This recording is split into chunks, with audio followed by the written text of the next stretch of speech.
Trust me yenda reka mbaye nk'urugero ngiye kubikomozaho mu kanya buriya baraba kwa affaire ubona batwogosha hari igihe ufungura salo bigasaba kujya kugura uwakoreraga Nyamirambo ukamuha nka miliyoni yawe kaza kawukorera ejo akaza nko muha miliyoni 2 ko n'ubundi butaza harayira yazindutse ntagaruke ukaza umukura he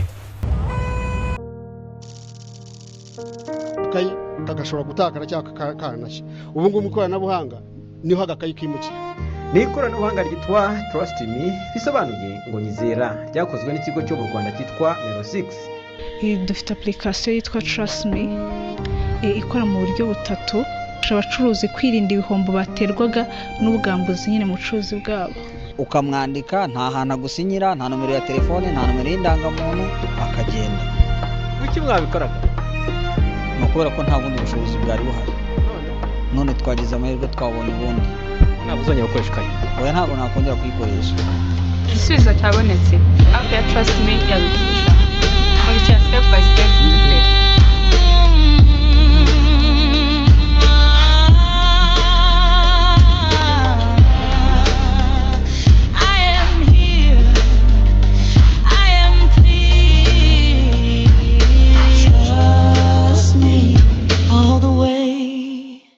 ndikumwe n'abantu ahangaha rero baje kutubwira ibintu byiza cyane mwaramutse neza mwabavandimwe mwe baramutse saka amakuru turashima kuba wazindutse nawe namwe murazinduka ndabemeye n'abantu rero batuzana ibintu byiza cyane nizere ko uyu munsi tuza kuza gufata ka breakfast kameze neza cyane reka mbere hano witwa bande nge nitwa Majyambere Philbert rumwe na mugenzi wanjye nanjye nitwa Kagaba Vincent turutse muri Trust Me ni iki? Trust Me ni ikoranabuhanga ni igisubizo ku bibazo tuba dusanzwe dufite mu mibereho yacu ya buri munsi mu buzima bwacu Trust Me ni ikoranabuhanga ryaje rigiye gukemura ibibazo dusanzwe dufite kandi biremereye twizera ko rizatanga igisubizo muri ibyo bibazo rero hari bamutwemerera twakomeza muca make tubwire rwose tubwire Trust Me ni app solution cyangwa ni ikoranabuhanga ryaje nk'igisubizo rireba ku ngingo enye z'ingenzi twese ahantu dutuye mu makaritsiye aho dukorera hari aho dusaba serivisi hari n'aho duhererwa serivisi birumvikana ubwo bivuze ko hari abakiriya hari n'abacuruzi ariko abakiriya mu buzima busanzwe hari igihe biba ngombwa ko umuntu asaba ideni hari n'igihe umucuruzi biba ngombwa ko atanga ideni ariko nimba ugeze kuri sitasiyo imodoka igushikiyeho umwana waraye kuri sitasiyo akakugirira impuhwe akaguha esanse kugira ngo agutabare iyo ugiye ntugaruke agukura he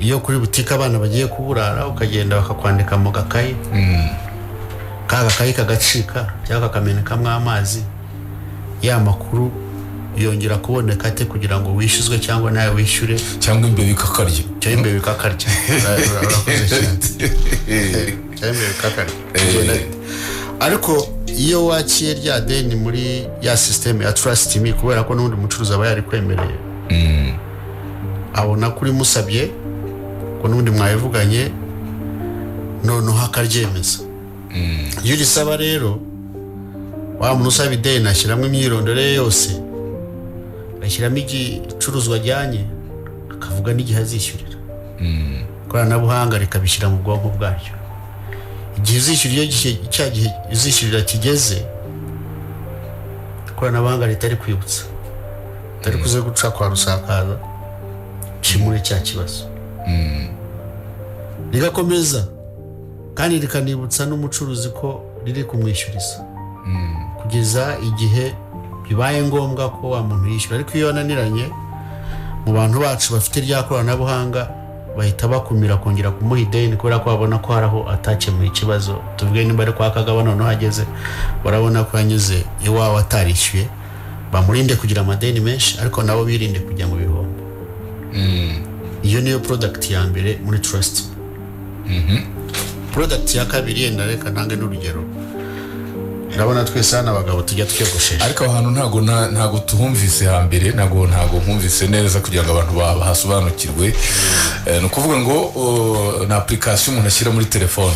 Cyane rwose. Ashyira muri telefone ku buryo abasha kumenya abantu yahaye ideni ndetse n'igihe bazishyurira. Cyane. Icyo ni kimwe. Hanyuma igihe cyazagera bakamuha alert cyangwa se bakamuha impanda imubwira iti Majyambere ntabwo yishyuye. Hanyuma no Majyambere akamenyeshwa ko nawe atarishyura. Hanyuma no mu bihagarika mute nyine nabo uwo muntu bigenda bitese ntago numvise uburyo mushobora kumuhagarikira kongera gufata ideni. Akoze cyane. Ngira ngo Kagaba yamfasha. Reka nkomeze nsobanura arakoze umuyobozi. Ikoranabuhanga rifite ibintu bigeze nko kuri 5 bifasha kuri uyu mucuruzi, cyane cyane twita ku mucuruzi kuko aribo bakunze guhura n'ibi bihombo byo kwamburwa. Uyu mucuruzi yizeye umukiriya aramukopye. Urugero, uraje wikopesheje nk'amasima 5 urimo urubaka, ndakwizeye muhaye sima. Muri ikoranabuhanga rero wandika yuko muhaye sima 5 muri systeme ku giciro runaka twumvikanyeho, nawe ukamira yuko ucyakiriye. Hanyuma rero rino koranabuhanga rifasha rite? Mbere yuko nkuha ideni mfite uburyo kindeba niba nta wundi muntu wigeze kwamburaho. Urugero, mbere yuko nkuha ideni yo nshyize muri systeme yanjye, mbona yuko hari ahandi wambuye, hari ahandi utishyuye, bigatuma mbere yuko nkuha ideni mbasha kumenya amakuru yawe. Icyo ni icya mbere. Icya kabiri, kubera ko ideni twarihanye muri systeme ntago rikeneye agakayi. Ejo agakayi kazabura wenda cyangwa nkuko mwarimu bivuze mu kanya ngo imbere bikakarya. Iri koranabuhanga ntago imbere birirya, ribika amakuru mu gihe kirambye. Niyo nawe narakugurije muri uyu mwaka no mutaha amakuru abakirimo. Icyo ni ikindi. Hanyuma icyo yaravuze cyo kwibutsa, systeme yacu ikoranye mu buryo bwo kwibutsa, aka message kibutsa wibuke yuko kwa Majyambere twishyuye, na wa mucuruzi nawe bakamwibutsa yuko umukiriya amufasheho ideni nawe ataramwishyura. Ibi ni ukugira ngo birinde ya makuru abura ku mucuruzi, nanone wa mukiriya washakaga kwishyura ariko akaba yagize gahunda nyinshi akabyibagirwa, ino systeme nayo iramwibutsa. Iyo rero ufashe ideni atarimo arishyura, message zivaho hagakurikiraho guhamagarwa muri service center yacu. Hanyuma ubwo ndagira ngo mutubwire uburyo ibanga hagati y'umucuruzi n'abakiriya be muririnda. Urakoze cyane. Ni ukuvuga ngo jyewe nshobora kuba najya muri Ndaburaye nkakaha akantu, si ngombwa yuko isi yose imenya ko nagiye muri Ndaburaye kuza kujya kwakayo intoryi. Urakoze cyane. Urabona n'ubundi iyo ugiye muri butike akenshi ugiye nko kwaka ideni ushobora gusanga hari umurongo mwinshi. Kubera ko uba ufite akanya ko kuvugana n'umucuruzi ukabanza ukamusobanurira, abantu baragabanuka ukamwegera. Ahubwo rino koranabuhanga ryo muvugana no muri systeme. Ni nka ubu mwandikira message nitwa kanaka akaba yari kwemerera n'ubundi. Ku buryo ibisigaye iyo umaze kuvugana muwamubyandikirana nta nunabimenya. Icyo ni kimwe. Ariko ikindi cya kabiri, ngewe wafashe ideni ry'amabati ngiye kubaka inzu, nta wundi muntu ushobora kumenya ko mfite ideni kwa Kagabo. Oya, umuntu uzamenya ko mfite ideni kwa Kagabo n'undi muntu nzajya kwaka ideni, kubera ko muha access ku makuru yanjye, mufungurira ku makuru yanjye kugira ngo amenye ahashize hanjye uko nitwara, akabona ko nsanzwe nkiranuka muri ibyo bintu cyangwa mfite ikibazo kugira ngo abone gufata icyemezo. So nuvuga ko amakuru y'umukiriya n'amakuru y'uwamuhaye abarinzwe, nta wundi muntu ushobora kuyamenya. Buri muntu ku giti cye niwe uha access ushobora kureba ayo makuru. Ni wahamagara umuntu ngo ndebera kanaka ngiye kumukopa undebere ko nta kibazo afite, ntibishoboka. Amakuru abarinzwe. Ikindi kintu nakongeraho mu gusobanura uko amakuru arinzwe, nuko haba muri no systeme hagomba kuba hariho ijambo banga. Icyo ni icya mbere, ntago wayinjiramo ukubonye. Icya kabiri, icyo twasobanura nuko na wa muntu yagiye kureba hahise hawe, ntago bavuga ngo uyu muntu ugiye gukopa nawe yayigujeje kwa Majyambere no kwa Rusakara no, ahubwo bakubwira yuko afite amadeni abiri atarishyura. Ntabwo ijya kurisitinga ngo ivuge ngo afite ideni rya Majyambere, afite ideni ry'uyu mu buryo bwo kubika ibanga ry'uyu muntu. Ntabwo rero twaba tumushyize hanze, ariko ugiye kumukopa babasha kumenya yuko hari ibirarane by'amadeni abiri atarishyura. Ariko ntabwo dukomeza ngo tumubwire amazina yabo ayo madeni agiye ayafitiye. Ikindi gikomeye kirimo uko irwanabuhanga ricungwa rihabwa ibyangombwa n'ikigo cy'igihugu gishinzwe kurinda amakuru. So akantu kose kateza ikibazo ikoranabuhanga kaba kararembeho. Aha tubwire noneho apu ya kabiri wagiye kutubwira. Igisubizo cya kabiri kiri muri Trust Me, yenda reka mbaye nk'urugero ngiye kubikomozaho mu kanya. Buriya baraba kwa feri ubona batwogosha. Hari igihe ufungura salo bigasaba kujya kugura uwakoreraga Nyamirambo, ukamuha nka miliyoni yawe, akaza akagukorera ejo akaza nk'umuha miliyoni 2. Ko n'ubundi butaza harayira yazindutse ntagaruke ukaza umukura he, ntiwamenya aho umukura. Ariko iyo mwagiranye amasezerano bikajya no muri Trust Me, ugiye kumwakira amenya aho avuye, akamenya na monta y'amafaranga yari, akamenya n'ingano y'amafaranga yari yarahawe, akabazi ko mufite umukozi hari ahandi avuye atagize gute, atarangije amasezerano, ejo ashobora no kujya ahandi nanjye atagize gute, atagize. Icyo ni kimwe. Iyo ufite umukozi mu rugo mu gitondo, abakozi bambabarira bo mu rugo kuko nabo turaza kuvuga aho ikoranabuhanga ribarengera, akazinduka agapakira ibintu byose, imyenda n'inkweto n'amateleviziyo, mwagiye mu kazi akigendera umukura he. Ariko ikoranabuhanga ridufasha ko wa mukozi utagengwa n'amasezerano, iyo umushyize muri no koranabuhanga, igihe agiye hari amakosa akoze ubishyira muri system ku buryo undi uzamwakira amenya ko hari aho yavuye atagize gute, adakiranutse.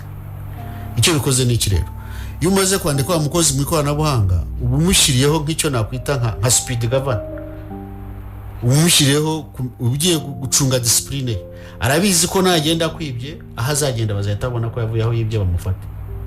Ariko ikindi gikomeye nawe arabizi ko nawe ngo no kuvuga ngo tugende gahoro, tutamera nka wa mwarimu ibintu cyane, hanyuma akibaza ukuntu abantu batabyumva. Yego. No kuvuga ngo jewe nitwa Umugwaneza Jean Claude, ngiye gukorera Majyambere. Yego. Majyambere atanyandika muri system, Umugwaneza Jean Claude ni uri kunkorera. Shire mu myirondoro yanjye aho nkomoka n'abantu banzi. Hanyuma Karaveri utuye hariya najya kumwakira nawe akamushyira mu ikoranabuhanga nawe yashyize muri telefoni ye, ahita yandikaho Umugwaneza Jean Claude, ahita abona ko wakoreraga runaka uvuyeyo wibye. Ubwabyo uwo nguwo wa kabiri umwakiriye nta nubwo nta kindi kintu atavuga, ahita abibona. Ahita ahamagara wa muntu ko arimo contact ati wa mukozi wakoraga iwawe rero ageze iwanjye kandi ndabona yarakwibye. Aha wara ubwo naho nagira ngo dukomereze. Icyo ni kimwe. Ikindi cya kabiri, wa mukozi nawe hari igihe abakoresha nabo bazinduka mu gitondo bakamushitinga bakamwirukana nkaho batamuzi, batazi uburenganzira bwe. Ariko nayo yanditse muri rya koranabuhanga abona hahera yereka inzego zibishinzwe kugira ngo arenganurwe, kuko bisa nkaho bakoze amasezerano mu by'ukuri. So system y'icyo gihe irafasha umukoresha, igafasha n'umukozi. Ingingo ya gatatu irimo nanone, hari igihe ufite amazu akodeshwa nk'atatu nkane, umuntu akaza kwishyura amezi 2, akavuga ati mbonye umukiriya kuko yanaguhaye yenda $1,000 bitewe, usibye ko ibyo bitakemewe. Ambabarire dusigaye dufite amategeko agenga kodesha ko bakoresha amafaranga n'amadolari. Ariko ukavuga uti mbonye umukiriya w'ingenzi, kubera ko mfite akazi kenshi ejo akanirwa kwishyura ukwezi kwa mbere, kwa kabiri, kwa gatatu, yabona bimurenze agapakira ibikoresho byo urufunguza akarusiga ahantu munsi y'ibuye, ubundi agacaho amezi 5 yose agiye atakwishyuye. Kandi ubwo avuye Gikondo yenda agiye gutura Nyamagabe, ni urugero nihabonye akazi, uwa Nyamagabe azagira icyizere gute ko yabonye umukodesha mwiza? Ariko kubera ko byari byanditse muri Trust Me, uzamenya ahantu yabaye n'amakaritsiye yabayemo ko yagize gute, yitwaye neza. Nawe biguha icyizere cyo kuvuga ngo mbonye umuntu muzima, nubwo ikibazo cyavuka cyaba ari ikibazo kidasanzwe, ariko si ibintu yagize akamenyero. Kandi ubwo wa undi bagiye batishyuye ashobora gucuraka ingano n'akamenya aho umuntu agize gute, asigaye atuye. Mu gihe ikoranabuhanga ritari ryaza, ntabwo ashobora kumenya aho umuntu yimukiye, ntabwo agomba kumenya abakodesha wakiriye status zabo. Hanyuma ubwo utarakomeza ndagira ngo nako kamo mukagobotoremo akantu kavuga ngo kwizera amakuru yatanzwe n'umuntu byo bigenda biteno kuvuga ngo giye n'urugero ngubu ushobora kubura umukoresha wanjye ngubu akakanya amajyambere hanyuma nkakubwira ntari ko rero amajyambere nkandikamo ko ugiye nyibye kandi waranyishyuye ibyo twabirebyeho cyane yaba ari wa mukozi bavuga ko agiye yibye iyo ripoti igomba kwemezwa n'inzego z'ibanze kandi dufite ibiyobozi gukora neza ntabwo ashobora kubeshya umwana ngo yagiye yibye televiziyo yibye imyenda yibye amafaranga bitari byo agomba kugaragaza ibimenyetso ku buryo ubuyobozi bwandika ya ripoti ikajyamo iri yujuje ubuziranenge kugira ngo umuntu abashe kugira ngo byemerwe muri system yanyu nuko hari na report y'inzego z'ibanze. Aha nako ngira ngo tububotoremo ntabwo wabeshyera umuntu.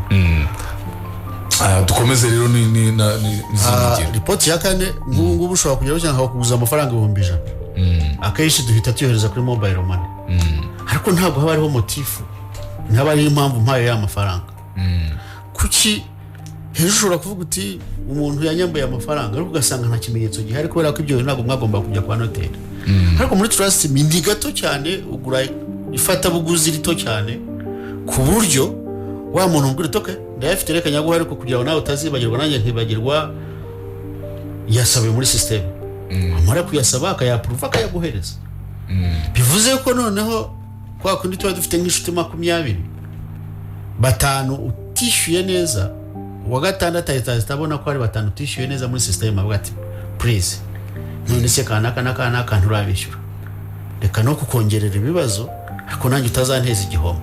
So no kugira ngo icyo trust muri make iri gukora n'iki ni ukubaka icyizere mu bantu ariko gishingiye ku ikoranabuhanga gishingiye ku bimenyetso.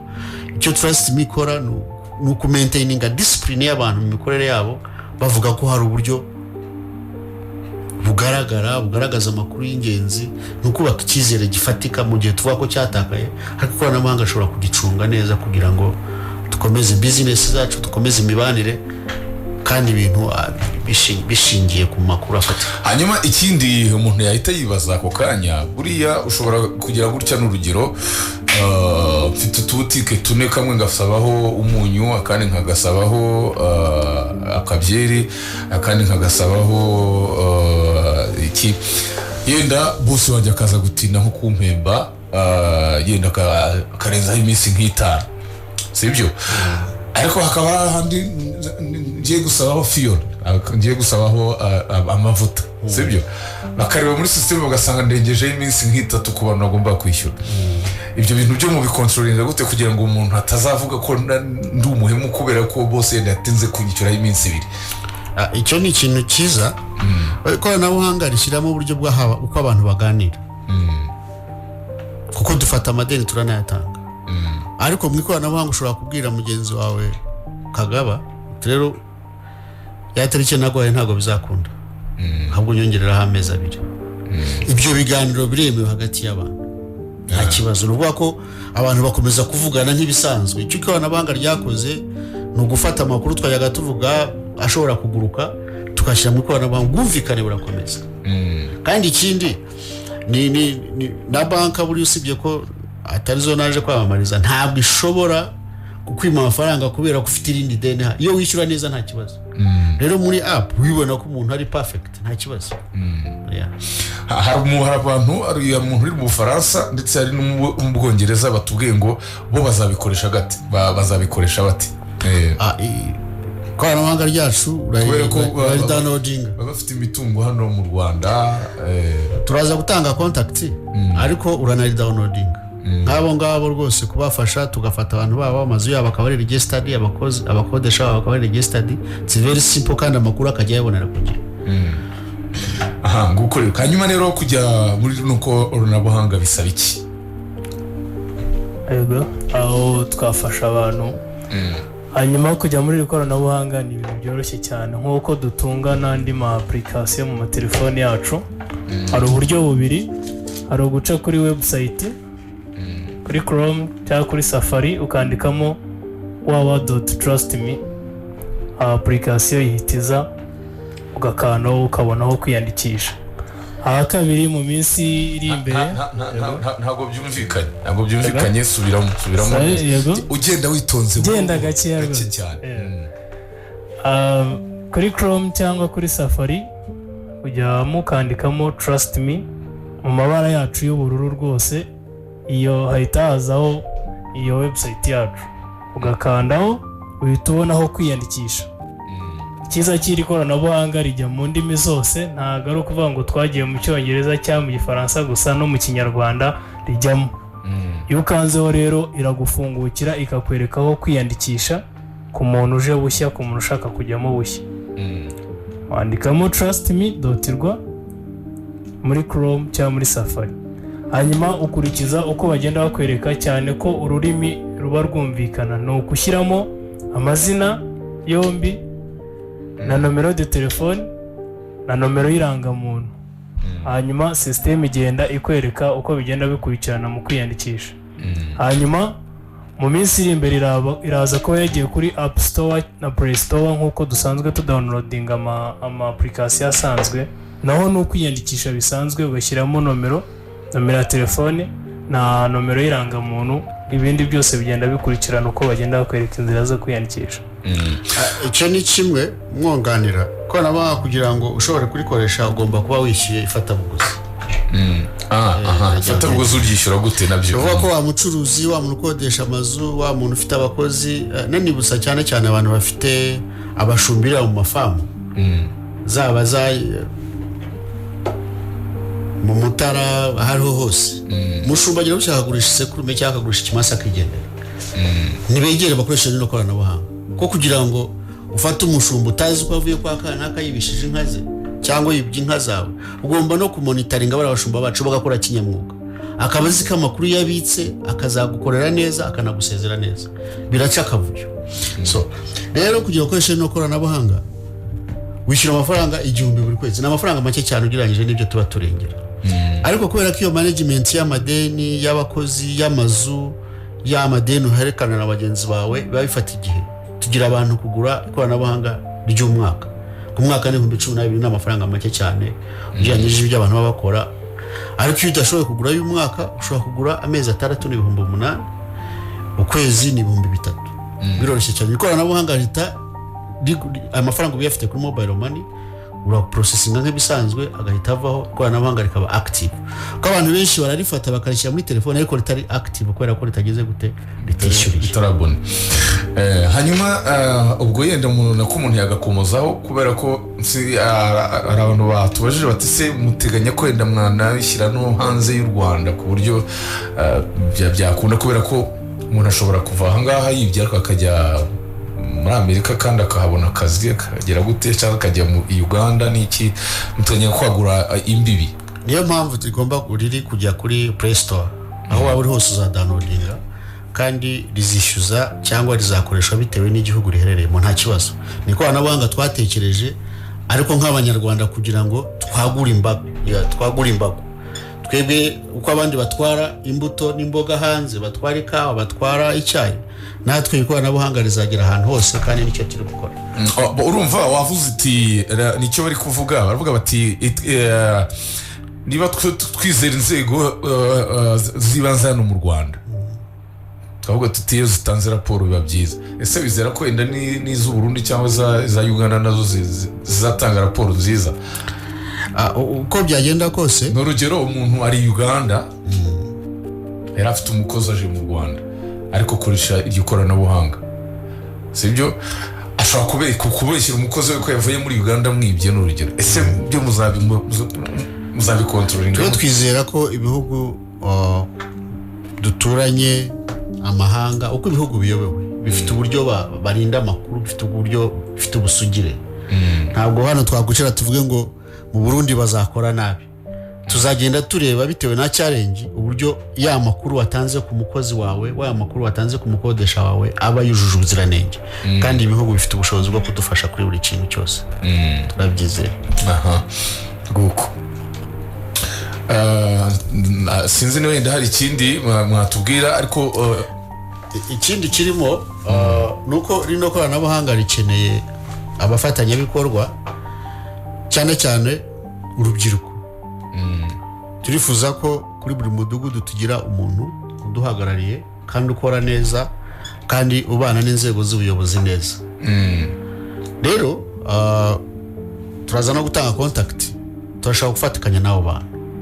Ikindi ikoranabuhanga rirajya gukemura amakimbirane mu miryango, mu mikorere y'abacuruzi, mu rirohereza inzego z'ibanze mu kujya gukemura ibibazo rimwe na rimwe nta na facts zihari, nta bimenyetso bihari.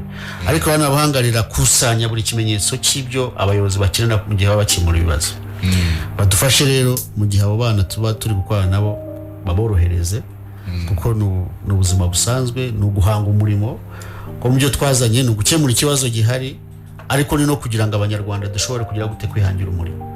Bari abana rero ni karibu kugira ngo dukorane kandi boroherezwe n'inzego zibanze. Icyo twakongeraho kandi ndagira ngo turi kuri mikoro za Keti Radio dushimira ubuyobozi bwacu.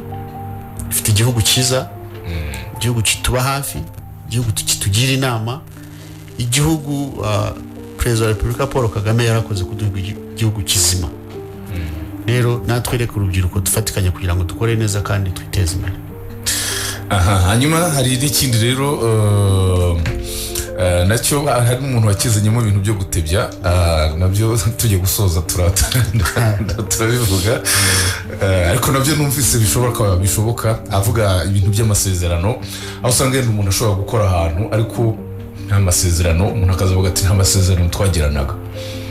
Nabyo sinzi namwe muzabishyira muri application yanyu. Ahubwo nicyo sore so guca mu ijambo, nicyo Trust Me yaje gukemura. Kuko cyagiye umuntu aguha akazi k'ibyumweru 2 katanditse, rega turi muri informal sector, turi kureba abantu batarengerwa n'amategeko batanditse.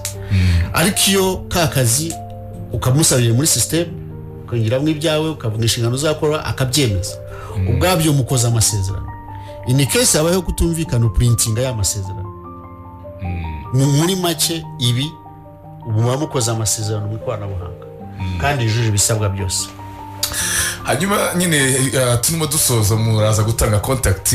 Umuntu nyine yavuze ati hari igihe umuntu agenda akabana n'undi bakamara amezi nk'atandatu babana, umuntu akazavuga ati ntago tweze tunabana, babana nk'abagabo n'abagore se. Umugabo n'umugore aya ntabwo tubirimo.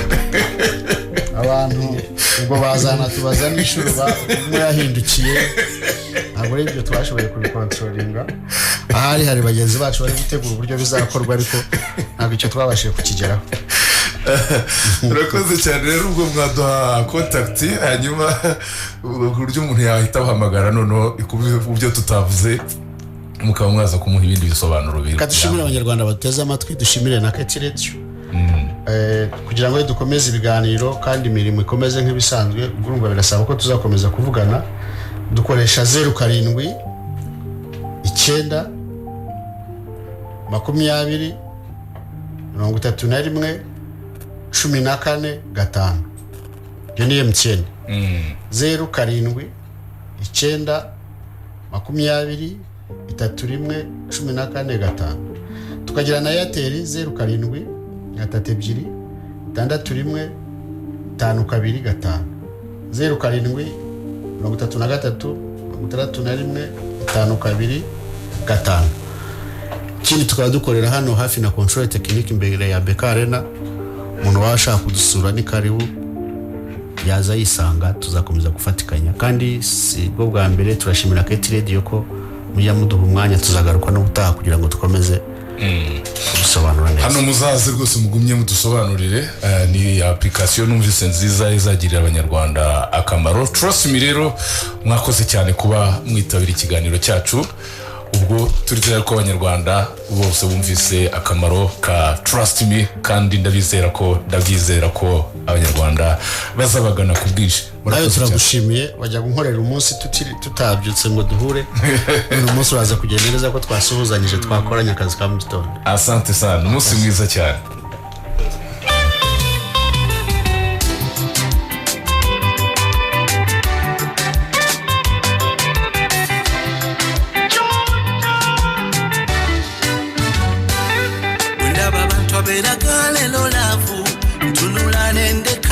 Kuba mulabe kintu chendaga binubule nasine kufuze ninate chichi ninoyo kwena linawo mutima nange bwe nali neesize nga mmanyi tomulamwa kuli gumu yandekaawo nasigaza birowoozo kale maama mu byalavu sikyemalamu nayiga sikyemalamu olaba nawona lulindi fa bukadde nalinnya kukya wakati sikyemalamu mu byalavu sikyemalamu nayiga sikyemalamu olaba nawona lulindi fa bukadde nalinnya kukya wakati sikyemalamu nali neegula nabikomya obulabolabo ku birthday n'entona nga naye obulinda kuyiyo ne bubula masifulaavu kwoli muweka nzijukira bwe nagula ebimuli eyo valentine sirigyerabira bwe yagula ye yagulira mulala nte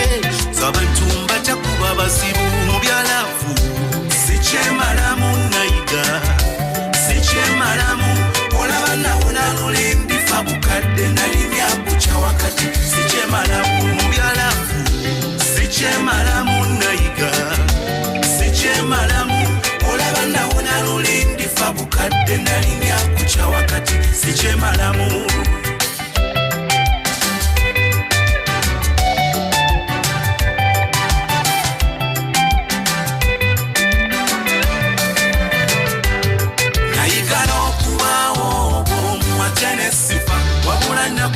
kati manyi okweyagala manyi okweyagala tennyo nayigala okubaawo bw'omuwate n'essifa wabula nakula leka buba obumeseji ne bw'oba tosindika nze ne bw'oba tosindika it's okay nayigala okubaawo bw'omuwate n'essifa wabula nakula kati ne bw'eba essimu oba okubakuba oba tokuba bireke nayigala okubaawo bw'omuwate n'essifa wabula nakula kati manyi okweyagala manyi okweyagala tennyo nayigala okubaawo bw'omuwate n'essifa wabula nakula leka buba obumeseji ne bw'oba tosindika nze ne bw'oba tosindika